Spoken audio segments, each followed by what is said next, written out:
দলং নিৰ্মাণৰ দাবীত ডিমৰ আতচাৰ প্ৰতিবাদী কাৰ্যসূচী মৰাণ ৰাজহ চক্ৰৰ অন্তৰ্গত ডিব্ৰুগড় আৰু শিৱসাগৰ জিলা দুখনক সংলগ্ন কৰা ডিমু খোৱাং সংযোগী বৰফুকন পথৰ একমাত্ৰ লোহাৰ দলংখনৰ এটা অংশ ভাঙি ক্ৰমাৎ তললৈ বহি গৈছে। যিকোনো সময়তে এই পথটোৰে যাতায়াত কৰা যান বাহনৰ লগতে পথচাৰীসকলক অনাকাংক্ষিত ভয়ংকৰ দুৰ্ঘটনাত পতিত হোৱাৰ সম্ভাৱনা হৈছে আৰু অঞ্চলটোৰ ছাত্ৰ ছাত্ৰীসকল শিক্ষা অনুষ্ঠানলৈ যোৱাত বাধাৰ সন্মুখীন হৈছে। কিন্তু বিভাগীয় কৰ্তৃপক্ষই এই বিষয়ত কোনো ধৰণৰ গুৰুত্ব প্ৰদান কৰা পৰিলক্ষিত হোৱা নাই। এই বিষয়ত অসম চাহ জনজাতি ছাত্ৰ সন্থা দিখাৰী উপশাখাই গভীৰ উদ্বেগ প্ৰকাশ কৰিছে। অসম চাহ জনজাতি ছাত্ৰ সন্থা দিখাৰী উপশাখাৰ উদ্যোগত আৰু দিখাৰী ৰংৰঙীয়া বেজ পথাৰ আৰু ধেমেচিবাসী ৰাইজৰ সহযোগত এই পথ অৱৰোধ কাৰ্যসূচীৰ যোগেদি উক্ত দলংখন মেৰামতি কৰিবলৈ দাবী জনাইছে।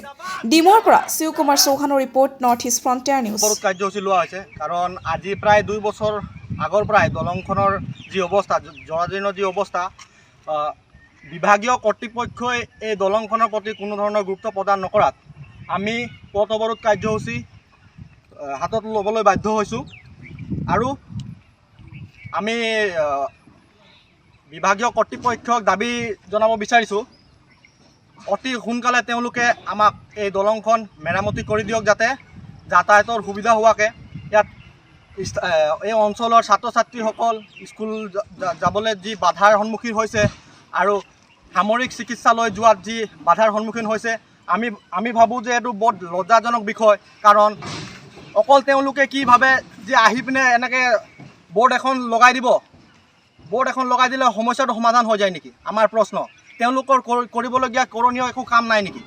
তেওঁলোকে অকল কি ইংৰাজী জনা মানুহৰে জীয়াই থকাৰ অধিকাৰ আছে নেকি? বাকী মানুহৰ জীয়াই থকাৰ অধিকাৰ নাই নেকি? ইয়াত ইংৰাজীত বৰ্ড এখন লগাই থৈ দিছে, বাকী মানুহে কেনেকৈ বুজি পাব যে ইয়াত কি হৈ আছে? দলংখনৰ অৱস্থাৰ বিষয়ে কোনে ক'ব? আমি ঊৰ্ধ্বতম কৰ্তৃপক্ষক দাবী জনাইছোঁ অতি সোনকালে দলংখন নিৰ্মাণ কৰক। তাৰ আগতে কিন্তু আমাক মেৰামতি কৰি দিয়ক, যাতে বৰ্তমান সময়ত যি সমস্যা, বানপানীৰ সমস্যা হৈ আছে, তাত কিন্তু কোনো ধৰণৰ অঘটন আমি সহ্য কৰিবও নোৱাৰোঁ আৰু আমি এইটো কেতিয়াও নামানো। আমি দাবী জনাইছোঁ অতি সোনকালে তেওঁলোকে ব্যৱস্থা লওক, মেৰামতি কৰি দিয়ক। তাৰপাছত আমাক কম সময়ৰ ভিতৰত নতুনকৈ পুনৰ নিৰ্মাণ কৰি দিয়ক দলংখন, অন্যথা কিন্তু আমি ৰাজপথলৈ ওলাই যাবলৈ বাধ্য হ'ম।